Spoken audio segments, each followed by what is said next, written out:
Now, next topic is order of contact of a curve and surface. Order of contact of a curve and a surface. इसका मतलब this is a differential geometry topic is मान लेते हैं कि एक surface है हमारे पास जिसका डिनोट करते हैं हम लोग phi x y z equals to zero. ठीक, इसमें बहुत सारे पॉइंट्स हैं P1 P2 Pn सारे बहुत सारे पॉइंट्स हैं dot dot dot P1 count कर सकते हैं.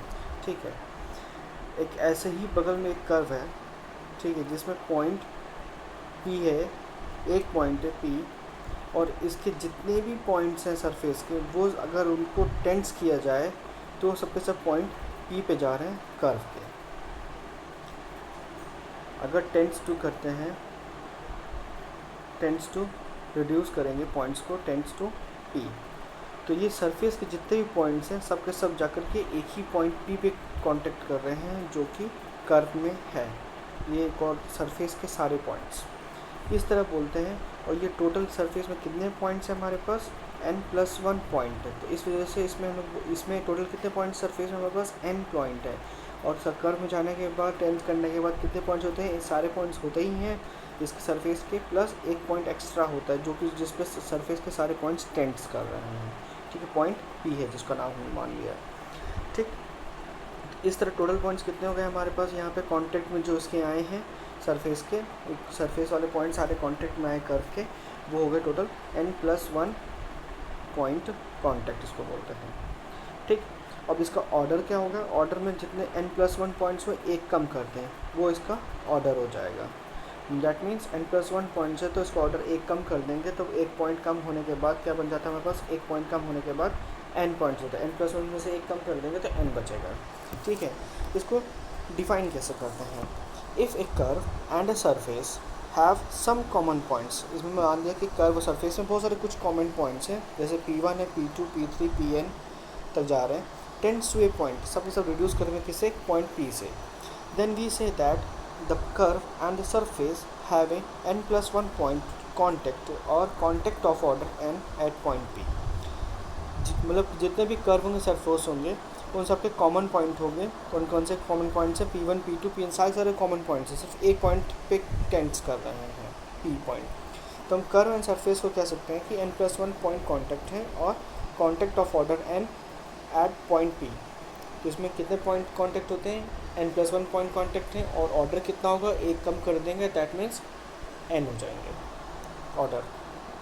Late the curve and the surface, curve को हम लोग डिनोट करते हैं किससे, पोजीशन वेक्टर से. r is equal to r xt yt zt, equation number 1. ठीक, सरफेस का डिनोट करते हैं phi x y z equals to 0. ये सरफेस में हमेशा 3 वेरिएबल्स होते हैं, कर्व में हमेशा सरफेस में ऑब्वियसली 3 वेरिएबल्स होते हैं. ठीक है, और कर्व में भी होते हैं 3 वेरिएबल्स, लेकिन वो पैरामीटर के साथ आ रहे हैं इसलिए इसमें ध्यान देने की ज़रूरत है. For contact of curve and surface, कब सरफेस और कर्व का कॉन्टैक्ट होगा, अगर जब होगा तब क्या कहे जाएंगे, जितने भी एक्स वाई जेड के पोजीशन वेक्टर है उन सब पे जो सरफेस के एक्स वाई जेड हैं, सरफेस के एक्स वाई जेड जो पॉइंट्स हैं उसमें सारे पोजीशन वेक्टर आ जाएंगे. ठीक है, जैसे phi x t y t z t equals to 0. मान लिया कि गलती की ये सरफेस है, इसमें जो एक पैराबोला जा गया, पैराबोला फॉर्म में कोई भी कर्व कर सकते हैं, कोई ज़रूरी नहीं है पैराबोला ही हो, और भी कोई कर्व हो, उसका एक पॉइंट ऑफ कॉन्टैक्ट मिल रहा है, एक पॉइंट टी दे दिया, टी की जगह मान लिया T0 पॉइंट है, वहाँ पे कॉन्टैक्ट हो रहा है इसका. तो इसको हम ये लिख सकते हैं कि phi x t y t z t is equals to 0, which implies phi t is equals to 0. Phi x t y t z t is equals to 0, phi t is equals to 0 phi. हाँ, इसके बाद इसमें कर सकते हैं कि इसको हम x t y t z t को हम डायरेक्टली टी ले सकते हैं, क्योंकि हमारा जो एक्स वाई जेड किसका पैरामीटर है, टी का पैरामीटर है. तो phi x t y t z t अगर हम फाई फंक्शन में सरफेस में अप्लाई कर दिए हैं तो हमारा वो फाई फंक्शन किसका हो जाएगा वेरिएबल, वो भी हमारा टी का वेरिएबल हो जाएगा. तो हम डायरेक्टली इसको फाई टी इक्वल टू 0 ले सकते हैं. अब आती है बारी let the point of contact. हमारा पॉइंट ऑफ कॉन्टैक्ट क्या माना था हम लोगों ने, टी इक्वल टू T0 है. तो फाई उस टी पॉइंट पे जब T0 रखेंगे तो उस टाइम पे उसकी वैल्यू क्या होनी चाहिए, 0 होना चाहिए. और फाई टी क्या होगा, इसको हम कंसिडर कर लें इस तरीके से, T0 तो है ही है, T0 टी माइनस T0 अगर देखते हैं तो क्या मिलता है, phi t is equals to phi t को लिख सकते हैं हम लोग phi t zero plus t minus लिख सकते हैं। अब इसको एक्सपेंड कर दें हम लोग बाय टेलर थ्योरम्स के हेल्प से। तो phi t is equal to phi t zero plus t minus t zero phi t, this is phi dash t हो जाएगा, this is phi dash first derivative phi dash t zero and t minus t zero square 2 factorial phi double dash t zero so on till plus t minus t zero raise to n upon n factorial phi raise to n t zero.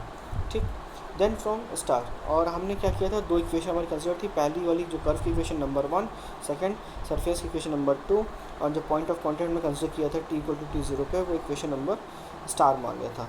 अब हम star को देखते हैं, अगर इसमें कहा गया अगर पॉइंट ऑफ कॉन्टैक्ट होता है तो फाई टी की वैल्यू क्या हो जाएगी, टी ज़ीरो की वैल्यू क्या हो जाएगी, ज़ीरो हो जाएगी। इसी टेलर्स थ्योरम में अगर हम अप्लाई करते हैं तो क्या मिलता है, phi t is equal to पहला टर्म इसका ज़ीरो हो जाएगा, नेक्स्ट टर्म इसमें बचेगा t minus t zero phi dash t zero, phi dash derivative रहेगा, फर्स्ट डेरिवेटिव यहाँ पे, मैं sorry for that, first derivative plus t minus t zero square upon two factorial phi double dash t zero plus plus plus t minus t zero raise to n upon n factorial phi raise to n t zero point. अब इसमें ये series हमारी बनती है। अब series में conditions क्या है इसमें देखते हैं पहले। पॉइंट 1 कब कहा जाएगा, कॉन्टैक्ट पॉइंट 1 कब, अगर इसमें phi dash t zero zero नहीं होता है तो contact is of order, contact का ऑर्डर कितना हो जाएगा, एक कम कर देंगे तो ज़ीरो हो जाएगा, पॉइंट कॉन्टैक्ट कितना हो जाएगा, 1 पॉइंट कॉन्टैक्ट। मतलब जितने डेरिवेटिव है उतनी वैल्यू ज़ीरो ना हो, उस टाइम पे उस पॉइंट उस जितने नंबर ऑफ डेरिवेटिव्स होंगे उसके पावर वैल्यू ज़ीरो ना, उसे एक कम वाला ज़ीरो वो कॉन्टैक्ट कहलाएगा। कॉन्टैक्ट का ऑर्डर, पॉइंट कॉन्टैक्ट एक ज़्यादा, ठीक। फाई डैश टी ज़ीरो मतलब फाई टी तो हमारा ज़ीरो पहले से, तो फाई डैश फर्स्ट डेरिवेटिव देखना है, अगर वो ज़ीरो नहीं होता है तो कॉन्टैक्ट ऑर्डर कितना हो जाता है, ज़ीरो हो जाता है, और ऑर्डर कितना होगा, ज़ीरो होगा, पॉइंट कॉन्टैक्ट कितना हो जाएगा, 1 हो जाएगा। पॉइंट 2 के लिए क्या है कि अगर पॉइंट 2 के लिए क्या है, अगर फाई ज़ीरो तो ज़ीरो है, ये फाई डैश टी ज़ीरो भी ज़ीरो हो जाए और सेकंड डेरिवेटिव ज़ीरो नहीं होता है तो ऑर्डर कितना हो गया इसका 1, और इसका पॉइंट कॉन्टैक्ट कितना होगा 2 पॉइंट कॉन्टैक्ट, क्यों, सेकंड ऑर्डर ज़ीरो नहीं है इसका, ठीक है। इन जनरल अगर पहला फर्स्ट डेरिवेटिव ज़ीरो है, सेकंड डेरिवेटिव सारे एन डेरिवेटिव ज़ीरो और एन प्लस 1 डेरिवेटिव ज़ीरो नहीं है तो कितना कैसे, इसका ऑर्डर कितना हो जाएगा हमारे पास, एन हो जाएगा और एन प्लस 1 पॉइंट कॉन्टैक्ट हो जाएगा हमारे पास। ये 2 पॉइंट कंडीशंस हैं, जनरल भी हमने देख लिया इसका। अब आती है बारी इसके एक सवाल करने की, जिससे हमको चीज़ें समझ में आनी शुरू हो जाएंगी। Show that the curve x equal to t, y equal to T square and z equal to T cube has 6 point contact with the parabola x square plus Z square equal to y at the origin. Show that the curve, हाँ हमारे पास curve कौन कौन से x के हैं, x का t के variable में है, y का टी स्क्वायर है, z का टी क्यूब है, और 6 पॉइंट कॉन्टैक्ट की बात कर रहा है। 6 पॉइंट कॉन्टैक्ट की बात कर रहे हैं, मतलब इससे एक कम ऑर्डर कितना हो जाएगा 5, मतलब 5 ऑर्डर तक का जो डेरिवेटिव होगा उसकी वैल्यू क्या होनी चाहिए, ज़ीरो होनी चाहिए, हमको ये साबित करना है। और हमारा कर्व कौन सा दिया हुआ है, कर्व हमारा एक्स इक्वल टू टी दिया हुआ है, y equal to T square दिया हुआ है, z equal to T cube दिया हुआ है, और सरफेस कौन सा दिया हुआ है हमारे पास, सरफेस दिया हुआ है पैराबोला के फॉर्म में, x square plus Z square plus equal to y. तो मान लेते हैं कर्व हमारे पास क्या होता है, given curve X equal to T, Y equal to T square, Z equal to T cube test, और ओरिजन पे क्या है हमारे पास 0 0 0, हमारे पास T equal to T zero लेके चलना है, क्योंकि हमारे पास कोई पॉइंट तो दिया नहीं किस पॉइंट पर हमको निकालना, तो ये ओरिजन लेके चले ज़्यादा बेटर रहेगा हमारे लिए, ठीक है। और कर्व हमारे पास क्या है, कर्व हमारे पास क्या है, फाई इक्वल्स टू एक्स, इसको मान लें एक्स स्क्वायर सरफेस जो हमारे पास, phi equals to at origin 0 0 0 we have T is equals to 0, phi equals to X square plus Z square minus Y, equation number 2 मान लें इसको, और कर्व की इक्वेशन नंबर 1, और इंटरसेक्शन पॉइंट के लिए जहाँ एक्स वाई जेड है वहाँ पे टी थर्ड वेरिएबल जो पैरामीटर है उसको पुट करेंगे वहाँ पे, उसके हिसाब से जो वैल्यूज आ रही हैं। तो phi t is equals to T square plus t raise to 6 minus t square, दोनों कैंसिल हो जाएंगे पॉइंट ऑफ कॉन्टैक्ट के लिए, फॉर इंटरसेक्शन पॉइंट के लिए, और उसकी वैल्यू जो आती है टी क्यूब इस टी रेज टू 6 आती है, जो कि इक्वेशन नंबर 3 है। ये कोई सरफेस है, सरफेस में हमारा जो पैराबोला फॉर्म आ रहा है, पॉइंट एक ही पॉइंट टच कर रहा है, उसको टी इक्वल टू 0 मान सकते हैं कि 0 पॉइंट पे पॉइंट टच कर रहे हैं। अब आती बारी इसको हमको किस पॉइंट पर निकालना है, टी इक्वल टू 0 पे निकालना है। तो फाई टी पे टी की वैल्यू 0 पुट करते 0 मिलता है, फर्स्ट डेरिवेटिव रखेंगे पी के फिर तभी इसमें टी बच जाएगा, वो भी ज़ीरो हो जाएगा।